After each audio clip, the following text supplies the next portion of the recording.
Bien, señores, tenemos el placer de tener de nuevo al doctor Hanna aquí. Qué bueno. Él es como los satélites, esos que dan vuelta, que vienen Cometas, cada 7 años, cometas. los cometas. Doctor Hanna, ¿a quién tenemos aquí hoy? Bueno, hoy tenemos un plato fuerte interesantísimo.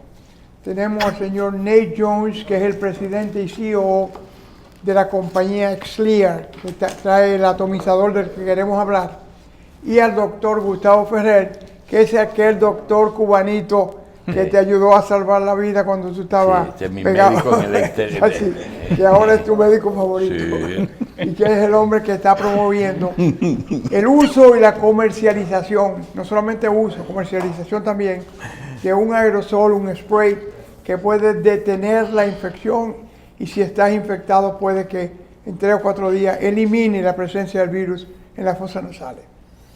En la presentación anterior, muchas personas estaban ávidos de conocer el producto, pero resulta que yo quisiera que el doctor Ferrer le explique las dificultades que hay para usar legalmente un producto con todos esos elementos como las grandes farmacéuticas, que en política se habla más de vacuna que de prevención, en fin, los requisitos de cada país. Doctor, esos problemitas yo creo que debemos hablarlo porque hay mucha gente que piensa que todo el mundo está en negocio. Y aunque todo el mundo necesita comer, porque es una realidad, pero también hay personas que quieren hacer algo por los otros. Y yo creo que ese spray resuelve 2 problemas, la prevención y después la curación en poco tiempo. Digo, la eliminación en una etapa de la enfermedad.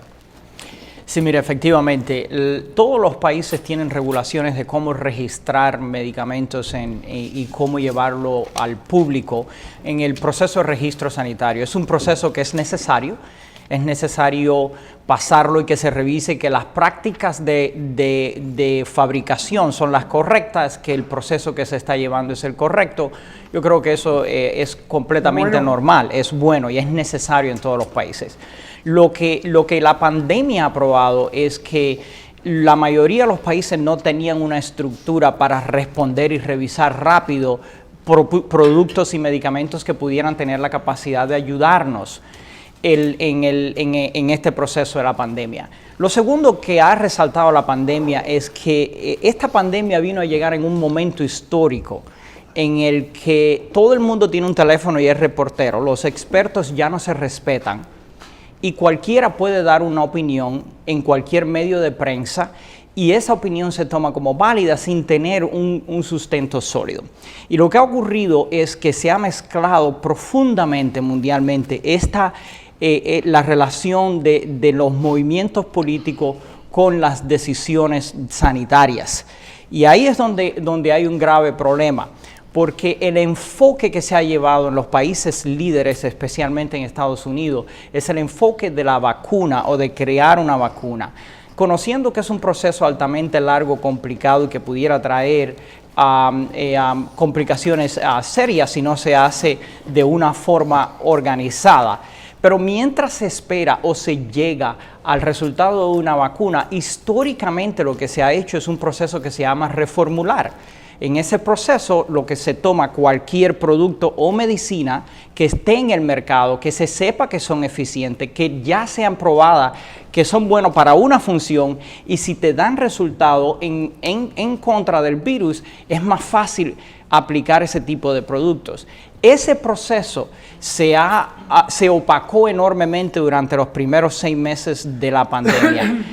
Ya a partir de marzo hay muchas universidades poderosas que empezaron a estudiar este proceso y a darse cuenta que el virus empieza por la nariz, que la transmisión es por la nariz, que el proceso debe empezar y pararse por la nariz. Y ahí es donde hay varias compañías que han estado trabajando en esto. Doctor, mire, En un momento donde hay cientos de miles de personas contagiadas, es bueno aclarar que la vacuna no cura la enfermedad, se la puede prevenir. Sí, pero una vez que tú tienes la enfermedad, la vacuna no es la solución tampoco. Sobre todo, doctor, que hay un tema, porque aquí llegan muchas interrogantes, a veces llegan, se parece a las redes sociales, vienen cosas que son reales y cosas que no tienen sentido. Pero hay algo que a mí me llama la atención. Cuando se habla de prevención, de caramba, pero la prevención es aparentemente no es cara, porque distanciamiento, una mascarilla, una buena... lavarse las manos y todo el jabón. Y si se va entonces a lo otro, tú encuentras que a nivel de vía respiratoria alta o boca, tú tienes que cualquier cosa que tenga sal, pues lo resuelve. Pero en el otro lado está que, doctor, al que le da o al que nos dio, no vuelve a ser la misma persona. Hay que llevar un proceso de rehabilitación, que yo he llegado a la conclusión de que el Centro de Rehabilitación de Inválidos aquí debe incluir dentro de su agenda la rehabilitación de una persona que ha tenido COVID, porque no vuelve a ser la misma persona. Y no solamente en lo físico, en lo emocional también, en lo mental. Hay más depresión, hay más divorcio, hay más droga, hay más alcohol, hay más violencia familiar con este virus que con cualquier otra enfermedad. Sí, porque hay un distanciamiento claro, después por varios meses. Doctor, esos dos extremos de que quizás la prevención aparentemente es sencilla, pero después es catastrófico. Definitivamente, nosotros estamos viendo en nuestras prácticas en la Florida, y es un reporte que ha salido y ha sido seguido por las autoridades sanitarias en Estados Unidos, es que desafortunadamente más del 50% de las personas que son infectadas por el COVID tienen síntomas crónicos. Mucha gente tiene falta de aire, fatiga, tienen a veces daños permanentes en los pulmones, en el corazón. Depresión. Depresión es algo que ha sido destapado enormemente. Hay campañas de salud mental en este momento en Estados Unidos porque pueden tener las personas síntomas que no son específicos, se sienten fatigados. Esa limitación o esa rehabilitación del sistema respiratorio, ¿qué es lo que daña? Yo sé lo que mata ahora, ¿qué es lo que daña parte del sistema respiratorio, el virus? El virus, la inflamación que se produce en el pulmón deja marcas, como las marcas que puede dejar una herida. Pero en la piel. Una fibrosis, por ejemplo. Parecido a la fibrosis, esa inflamación. Y es irreversible esa fibrosis. Sabemos por experiencia con influenza y otros virus que hay un % que se demora meses, incluso años en recuperarse, y hay otro % que tienen daños permanentes. Y este proceso es el que debe de ocurrir con el COVID. Lo que se está viendo es que hay más daño permanente en el pulmón de COVID que lo que se veía con la influenza. Bien, doctor, vamos a ayudarnos con Nate John, que es el que procesó el producto. Yo tuve el privilegio que él me hizo llegar 2 sprays y me encontré raro que me explicaron hasta la dirección en la forma. Hablen un poquito del spray de Nate. ¿Él puede hablar? No, es un spray nasal que tiene xilitol y sal y grapefruit seed extract, no sé cómo dice en español. Y ya tenemos como 20 años, más que 20 años vendiendo en el mercado, en los estados. Fue inventado por mi papá, que es médico, para prevenir las infecciones de oídos de los bebés. Porque hay estudios de 98 en el British Medical Journal que han mostrado que el xylitol bloquea la habilidad de bacteria de strep, de staph, de H-flu, de esta bacteria a agarrar el cuerpo. Y si bloquea la bacteria, no va a poner enfermo. Recapitulando, doctor. Bueno, el xilostol, que es la sustancia clave del manejo, xilostol se llama, una especie de azúcar que se le añade al aerosol, al spray, bloquea la multiplicación de bacterias y de virus. Ellos lo hicieron inicialmente para niños que sufrían frecuentes infecciones respiratorias. Hace mucho. Ya hace mucho. El papá de él inventó eso. Y como consecuencia de las infecciones respiratorias, hacían otitis media, hacían sinusitis, hacían parte de complicaciones cerebrales. Y con eso lograron controlar y bajar suficientemente esas infecciones. Entonces, los 2 sprays, ¿qué diferencia tienen? La diferencia entre los dos sprays es que el spray original tiene el componente xylitol y el spray que usamos para tratamiento tiene clorfenidramina más el xylitol. La clorfenidramina tiene más de 50 años en el mercado, se vende en forma de pastillas. Nosotros la reformulamos para hacerla entrar en la nariz a una dosis mucho menor con menos efectos secundarios. Al combinarla con el xylitol, tiene el efecto de prevención contra muchas bacterias y la clorfenidramina tiene muchos estudios que validan que tiene efecto antiviral. Se ha probado en contra de la influenza A y B.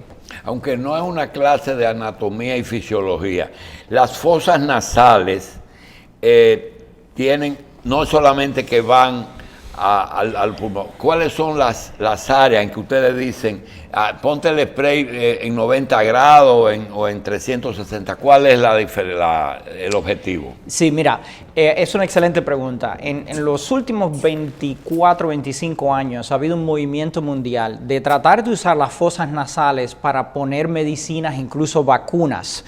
La influenza fue la primera que se utilizó, una forma de spray.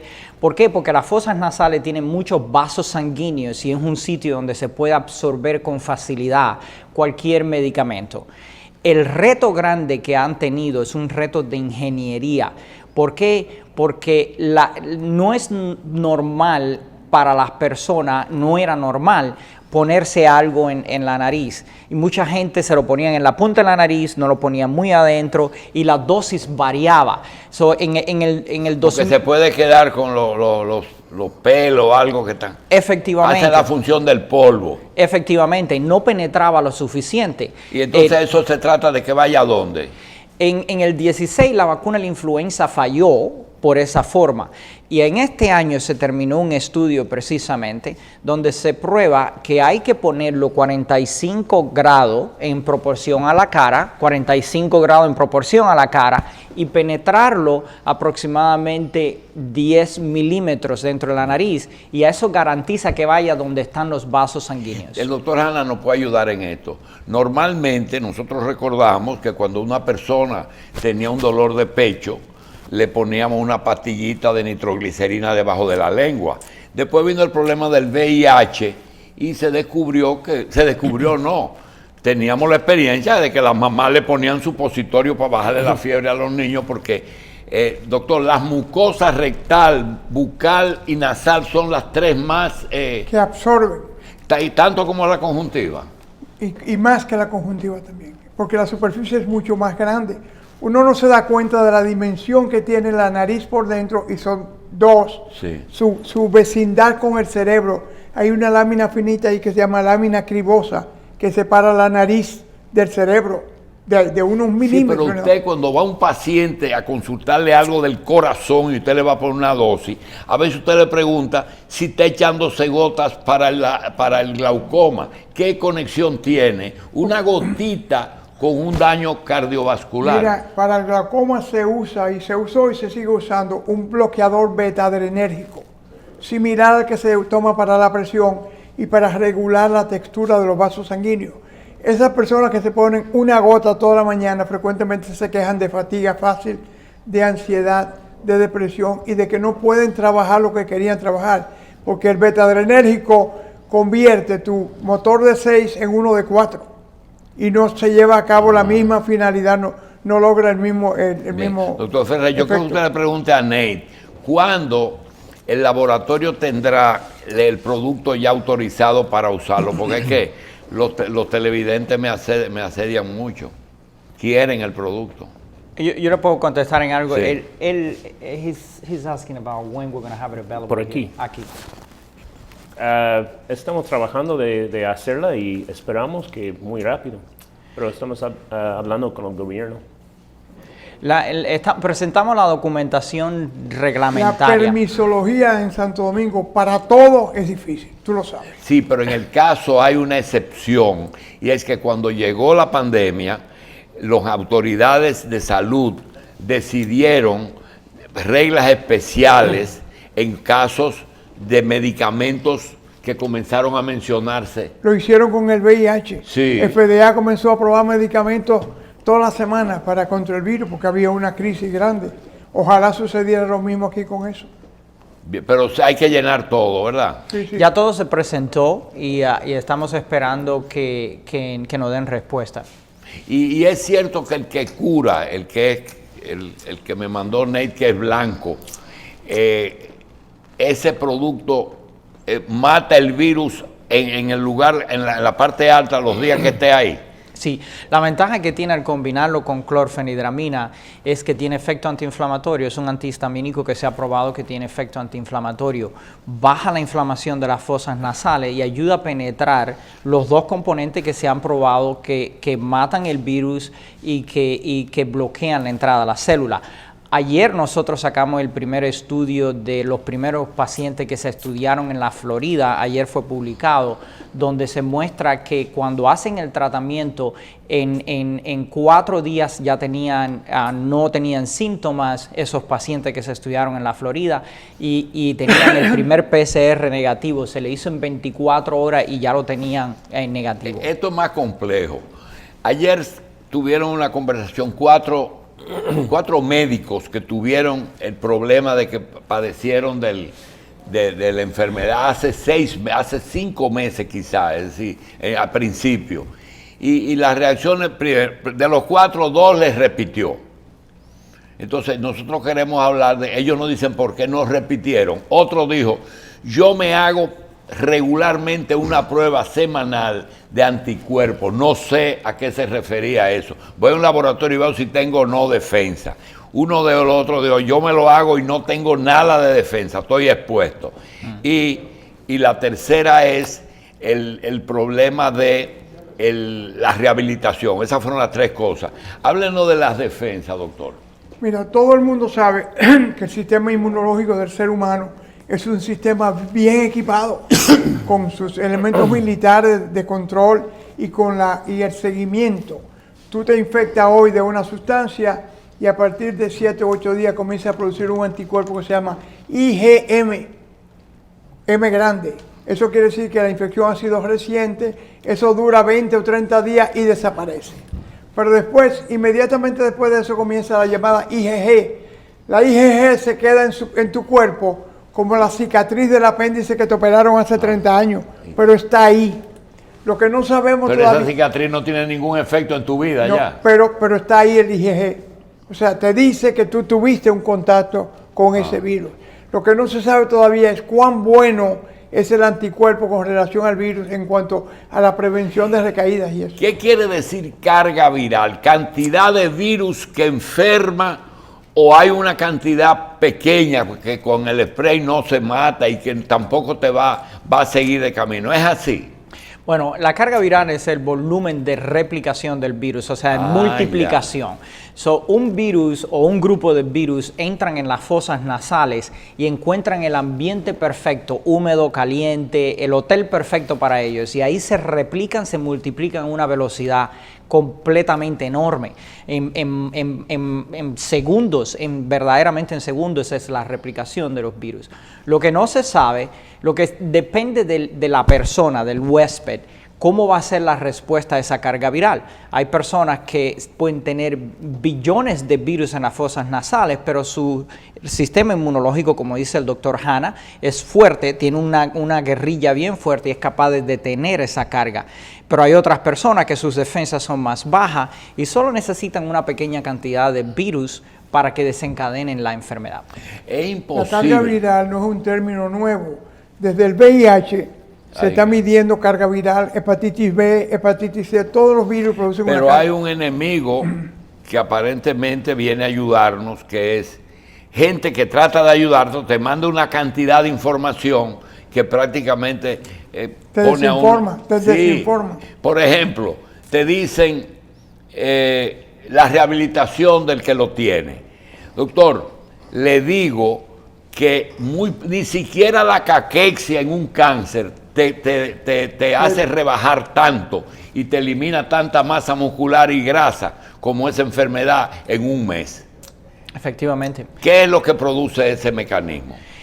Todo está vinculado a la respuesta inflamatoria. Su cuerpo reaccionó al ataque y la Y se respuesta afecta completa después que está el pulmón. circula en toda la sangre y afecta al organismo completo.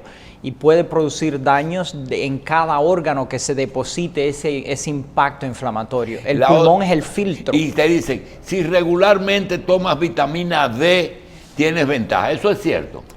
Bueno, hace muchos años que la vitamina D dejó de ser una vitamina. ¿Y qué? Y hoy es una enzima que aparece en 2000 genes diferentes de un cromosoma. Es un elemento, antes se decía que la vitamina D activaba por el sol. El sol, pero es que no es suficiente. No es diciendo. suficiente, sigue siendo un problema de que hay que añadir vitamina D. Obviamente vitamina D está íntimamente ligada. ¿Y es bueno con eso? Claro que sí, muy bueno. ¿Y tiene contraindicaciones? Que yo sepa ninguna. Bien, ¿y cuál es la dosis de mantenimiento para una gente que 3000 unidades diarias. 3.000?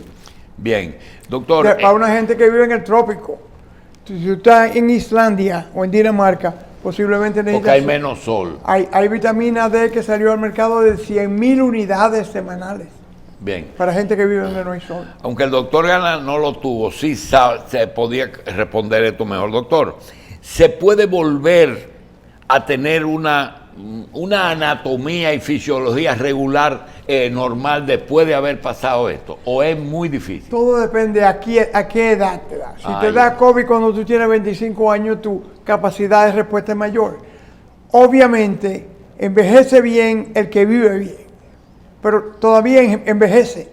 Y cuando tú envejeces, tu sistema de defensa, y no solamente hablamos de anticuerpos, hay un tremendo error. La gente dice, el anticuerpo es bueno para marcar el proceso, pero el que hace daño son otros elementos del sistema inmunológico, que es el linfocito T, que produce una serie de sustancias que se llaman una lluvia de citoquinas, que son las que dañan los vasos sanguíneos, el pulmón, el cerebro, el corazón. Y esos son los verdaderos responsables de lo que está pasando. Doctor Ferrer, no es que no se tomaba en cuenta, pero dentro de las especialidades élites, la neumología no era uno de los que estaban a la vanguardia. Sin embargo, ahora tú vas, por ejemplo, a un centro de UCI, ¿cómo se llama? Unidad de Cuidado Intensivo, y el neumólogo es el detective de la película. Y realmente pasó a un primer lugar, y recientemente aparece que definitivamente el aire es por donde se transporta o se posa el virus. ¿Es así? Sí, mira, y yo creo que eso está relacionado Ahí con... hubo un cambio de la Organización Mundial de la Salud Sí. con respecto a eso. ¿Qué dice? La Organización Mundial de la Salud recientemente reconoce que la transmisión aérea, o sea, Airborne, sí. lo que llama en inglés airborne, es parte fundamental de la transmisión de este virus. Y eso se estaba sospechando ya, porque si fuera nada más por contacto, el solo hecho de usar la máscara, de la higiene y el distanciamiento hubiese sido suficiente. Y eso no es suficiente. No es suficiente porque ya sabemos que ya vamos a enfrentar 2 o 3 olas del virus, aun cuando hay una exigencia enorme de usar este tipo de prevenciones. Mira, el sarampión, la varicela, la papera, son airborne. Tú no tienes que estar al lado de un tipo con sarampión que te tose arriba. Está en el aire el virus y te contagia. Pero lo de los metros no es una garantía, ¿verdad? Perdóname. Los 2 metros no es una garantía. Bueno, se supone que cuando tú toses duro o estornudas, puedes viajar hasta 30, 40, 50 centímetros. Entonces tiene 1 metro de distanciamiento, siempre que sea por las gotas. Si es de suspensión en el aire, no es ninguna garantía. Bien, vamos a hacer una pausa con el doctor Ferrer, con el doctor, con el señor John y con el doctor William Hanna.